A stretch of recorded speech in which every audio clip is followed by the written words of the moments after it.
Hi friends, welcome back to ನಮ್ಮ ಖುಷಿ YouTube channel. ನಾನಿವತ್ತು ಶೇರ್ ಮಾಡ್ತಿರೋ ರೆಸಿಪಿ ಕುಕ್ಕರಲ್ಲಿ ಮಾಡೋ ಟೇಸ್ಟಿ ವಾಂಗಿಬಾತ್. ಇದಂತೂ ತುಂಬ ಚೆನ್ನಾಗಿರುತ್ತೆ. ಬನ್ನಿ ಹೇಗೆ ಮಾಡೋದು ಅಂತ ನೋಡೋಣ. ಒಂದು ಕುಕ್ಕರ್ ತೊಗೊಳ್ಳಿ. ಸೊ ಕೆಲವೊಬ್ಬರು ಗೊಜ್ಜು ಥರ ಮಾಡ್ಕೊಂಡು ಮಾಡ್ತಾರೆ, ಬಟ್ ನಾನಿಲ್ಲಿ ಕುಕ್ಕರಲ್ಲಿ ಮಾಡ್ತಾಯಿದ್ದೀನಿ. ಒಂದು 2 ಟೇಬಲ್ ಸ್ಪೂನಷ್ಟು ಆಯಿಲ್ ಹಾಕಿ ಮತ್ತು 2 ಟೇಬಲ್ ಸ್ಪೂನಷ್ಟು ತುಪ್ಪ ಹಾಕಿ. ತುಪ್ಪ ಹಾಕೋದ್ರಿಂದ ಯಾವುದೇ ಬಾತ್ಗಳಿಗೆ ಆಗಲಿ ಟೇಸ್ಟ್ ಚೆನ್ನಾಗಿ ಕೊಡುತ್ತೆ. ಸೊ ತುಪ್ಪ ನಿಮ್ಗೆ ಇಷ್ಟ ಆದರೆ ಹಾಕ್ಕೊಳ್ಳಿ, ಇಲ್ಲಾಂದರೆ ಬರೀ ಆಯಿಲಲ್ಲೇ ಮಾಡ್ತೀವಿ ಅಂದರೆ ಆಯಿಲಲ್ಲೇ ಮಾಡ್ಬೋದು. ಅದಾದಮೇಲೆ ಎಣ್ಣೆ ಮತ್ತು ತುಪ್ಪ ಕಾದಾದ್ಮೇಲೆ ಸಾಸಿವೆ ಹಾಕ್ಕೊಳ್ಳಿ. ಸಾಸಿವೆ ಸುಟ್ಟಾದಮೇಲೆ ನಾನಿಲ್ಲಿ 3 ಈರುಳ್ಳಿ ಉದ್ದ ಕಟ್ ಮಾಡ್ಕೊಂಡಿದ್ದೀನಿ. ನೀವು ಹೇಗೆ ಕಟ್ ಮಾಡ್ಕೊಳ್ತೀರಾ ಹಾಗೆ ಕಟ್ ಮಾಡ್ಕೊಳ್ಳಿ. ಬಟ್ ವಾಂಗಿಬಾತಿಗೆ ಉದ್ದ ಕಟ್ ಮಾಡ್ಕೊಳ್ಳೋದ್ರಿಂದ ನೋಡೋಕ್ಕೂ ತುಂಬ ಚೆನ್ನಾಗಿ ಕಾಣುತ್ತೆ. ಸೊ ಈರುಳ್ಳಿ ಹಾಕಿಬಿಟ್ಟು ಚೆನ್ನಾಗಿ ಮಿಕ್ಸ್ ಮಾಡ್ಕೊಳ್ಳಿ. ಅದೇನು ಆಯಿಲ್ ಮತ್ತು ತುಪ್ಪ ಇರುತ್ತಲ್ಲ, ಅದೆರಡೂ ಈರುಳ್ಳಿಗೆ ಚೆನ್ನಾಗಿ ತಾಕಬೇಕು. ಅಲ್ಲಿವರೆಗೂ ಅದನ್ನು ಮಿಕ್ಸ್ ಮಾಡಿ. ವಾಂಗಿಬಾತು ಕುಕ್ಕರಲ್ಲಿ ಮಾಡೋದ್ರಿಂದ ನಿಮಗೆ ಬೇರೆ ಟೇಸ್ಟೇ ಸಿಗ್ತಾ ಹೋಗುತ್ತೆ. ನಾನಿಲ್ಲಿ ಒಂದು ಪುಟಾಣಿ ಟೊಮೆಟೊ ತೊಗೊಂಡಿದ್ದೀನಿ. ಸೊ ಟೊಮೆಟೊ ಹಾಕಿಲ್ಲ ಅಂದ್ರೂ ನಡೆಯುತ್ತೆ, ಬಟ್ ನಾನು ಸ್ವಲ್ಪ ಟೇಸ್ಟಿಗೆ ಹಾಕ್ತಾಯಿದ್ದೀನಿ ಅಷ್ಟೇ. ನಾನಿಲ್ಲಿ ನೈಟ್ ಸೋಪ್ ಮಾಡಿದ್ದೆ ಬಟಾಣಿನ. ನೀವೇನಾದರೂ ಹಸಿ ಬಟಾಣಿ ಸಿಕ್ಕಿದ್ರೆ ಹಸಿ ಬಟಾಣಿನೇ ಹಾಕ್ಕೊಳ್ಳಿ. ಮತ್ತು ನಾನಿಲ್ಲಿ ಉದ್ದ ಬದನೆಕಾಯಿ ತೊಗೊಂಡಿದ್ದೀನಿ. ನೀವು ಬದನೆಕಾಯಿ ಇಷ್ಟ ಇಲ್ಲ, ನಾವು ಕ್ಯಾಪ್ಸಿಕಮ್ ತೊಗೊಳ್ತೀವಿ ಅಂದರೆ ಕ್ಯಾಪ್ಸಿಕಮಲ್ಲೂ ವಾಂಗಿಬಾತ್ ಮಾಡ್ಬೋದು, ಅದು ಚೆನ್ನಾಗಿರುತ್ತೆ.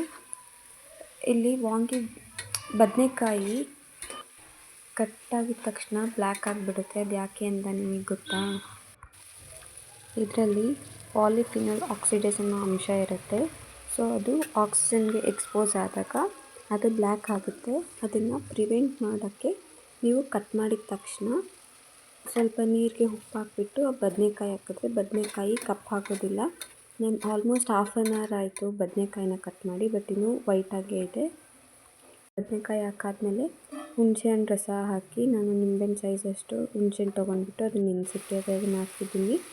ಅದನ್ನು ಹಾಕ್ಬಿಟ್ಟು ಚೆನ್ನಾಗಿ ಮಿಕ್ಸ್ ಮಾಡಿಕೊಂಡು ಖಾರದ ಪುಡಿ ಹಾಕಾದ್ಮೇಲೆ ವಾಂಗಿಬಾತ್ ಪೌಡರ್ ಹಾಕಿ ಅದನ್ನೆಲ್ಲ ಹಾಕಿಬಿಟ್ಟು ಚೆನ್ನಾಗಿ ಮಿಕ್ಸ್ ಮಾಡ್ಕೊಳ್ಳಿ. ಮತ್ತು ಇನ್ನೊಂದು ಬದನೆಕಾಯಿ ಕಟ್ ಮಾಡಿದ ತಕ್ಷಣ ಯಾಕೆ ಬ್ಲ್ಯಾಕ್ ಆಗುತ್ತೆ ಅಂದರೆ ಅದರಲ್ಲಿ ಐರನ್ ಕಂಟೆಂಟ್ ಇರುತ್ತೆ. ಸೊ ಅದಕ್ಕೆ ಆ್ಯಪಲ್ ಆಗಲಿ ಬದನೆಕಾಯಿ ಆಗಲಿ ಕಟ್ ಮಾಡಿದ ತಕ್ಷಣ ಸ್ವಲ್ಪ ಬ್ರೌನಿಷ್ ಆಗುತ್ತೆ. ಸೊ ನಾನಿಲ್ಲಿ ಚೆನ್ನಾಗಿ ಮಿಕ್ಸ್ ಮಾಡ್ಕೊಂಡಾದ್ಮೇಲೆ 3 ಲೋಟ ನೀರು ಹಾಕ್ಕೊಂಡಿದ್ದೀನಿ. ಅದು ಸ್ವಲ್ಪ ಕಾಯ್ತಾ ಇದೆ ಅನ್ನುವಾಗ ಸ್ವಲ್ಪ ಕೊತ್ತಂಬರಿ ಸೊಪ್ಪು ಹಾಕ್ಕೊಂಡು ಚೆನ್ನಾಗಿ ಮಿಕ್ಸ್ ಮಾಡ್ಕೊಳ್ಳಿ. ರುಚಿಗೆ ತಕ್ಕಷ್ಟು ಉಪ್ಪು ಹಾಕ್ಕೊಳ್ಳಿ.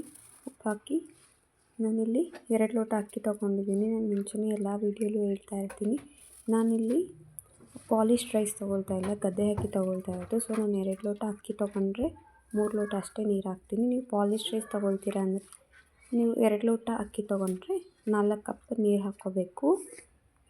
ಇಲ್ಲ ನೀವು ರೇಷನ್ನಲ್ಲಿ ಕೊಡ್ತಾರಲ್ಲ ಅಕ್ಕಿ, ಅದರಲ್ಲಿ ಮಾಡ್ತೀವಿ ಅಂದರೆ ಸೇಮ್ ನೀವು 2 ಲೋಟಕ್ಕೆ 3 ಲೋಟ ಅಕ್ಕಿ ಹಾಕ್ಕೊಳ್ಳಿ. ನೀವು 4 ಲೋಟ ಹಾಕ್ಕೊಂಡ್ರೆ ತುಂಬ ಮೆತ್ತಗೆ ಆಗೋಗ್ಬಿಡುತ್ತೆ.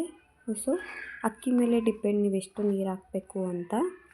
ಸೊ ಅಕ್ಕಿ ಹಾಕಿ ಚೆನ್ನಾಗಿ ಮಿಕ್ಸ್ ಮಾಡ್ಕೊಳ್ಳಿ. ಸೊ ಸ್ವಲ್ಪ ಕುದೀತಿದೆ ಅನ್ನುವಾಗ ಕುಕ್ಕರ್ ಹಾಕಿ 2ರಿಂದ 3 ವಿಷಲ್ ಹೊಡ್ಸಿ ಸಾಕು. ಸೊ ಅದು ತಣ್ಣಗಾದಮೇಲೆ ನೋಡಿ ಈ ಥರ ಆಗಿದೆ. ಬದನೆಕಾಯಿ ಕೆಲವೊಬ್ರಿಗೆ ಇಷ್ಟ ಆಗೋಲ್ಲ, ಬಟ್ ಕೆಲವೊಬ್ರಿಗೆ ಇಷ್ಟ ಆಗುತ್ತೆ. ಅದೇನು ಮಸಾಲೆ ಎಲ್ಲ ಮೇಲೆ ಬಂದುಬಿಟ್ಟಿರುತ್ತೆ. ಸೊ ಅದನ್ನೆಲ್ಲ ಚೆನ್ನಾಗಿ ಮಿಕ್ಸ್ ಮಾಡ್ಕೊಳ್ಳಿ. ಸೊ ವಾಂಗಿಬಾತ್ ರೆಡಿ ಆಯಿತು. ಇದನ್ನು ಮಕ್ಕಳಿಗೆ ಲಂಚ್ ಬಾಕ್ಸಿಗೆ ಹಾಕಿ ಕಳಿಸಿ, ತುಂಬ ಚೆನ್ನಾಗಿರುತ್ತೆ, ಖಾಲಿ ಮಾಡ್ಕೊಂಡು ಬರ್ತಾರೆ. ಸೊ ತುಂಬ ಸಿಂಪಲ್ಲು, ಮನೇಲಿ ಟ್ರೈ ಮಾಡಿ ಹೇಗಿದೆ ಅಂತ ಕಮೆಂಟ್ ಮಾಡಿ. Thanks for watching.